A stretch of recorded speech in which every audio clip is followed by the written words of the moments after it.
નમસ્કાર, માહેશ્વરી મમતાના વંદન। આ દુનિયામાં જો તમને કોઈ પણ વ્યક્તિ દ્વારા પૂછવામાં આવે કે આ દુનિયાની સૌથી મોંઘામાં મોંઘી અને શ્રેષ્ઠ ગિફ્ટ કઈ, તો તમારા મગજમાં એક લાંબી લિસ્ટ આવશે, જેમાં હીરા, મોતી, માણેક, જ્વેલરી, XYZ ઘણી બધી વસ્તુઓના નામ આવશે। પરંતુ આ દુનિયાની સૌથી મોંઘામાં મોંઘી અને શ્રેષ્ઠ ગિફ્ટ હોય તો એ છે આપણો સમય। સમય એ આપણે એક સમયે કોઈ એક વ્યક્તિને જ આપી શકીએ છીએ। સમયનું જેટલું મૂલ્ય છે એવી બીજી કોઈ પણ વસ્તુનું મૂલ્ય નથી।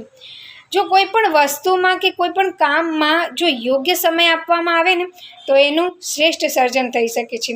ધારો કે અનાજના દાણા હોય, તેને તમે યોગ્ય સમય આપો ને તો એ દાણામાંથી શ્રેષ્ઠ સર્જન થઈને આપણે એક સ્વાદિષ્ટ રોટલીનો આનંદ માણી શકીએ છીએ। શું એ જ રીતે આપણે આપણા પરિવારને કે આપણા સંતાનોને સમય ના આપી શકીએ? તો આવો આજથી જ નક્કી કરીએ કે આપણા પરિવારને અને આપણા બાળકોને શ્રેષ્ઠ ક્વોલિટી અને ક્વોન્ટિટી સમય આપીએ, જેથી સમયનું બેસ્ટ સર્જન થઈ શકે। જય શ્રી કૃષ્ણ।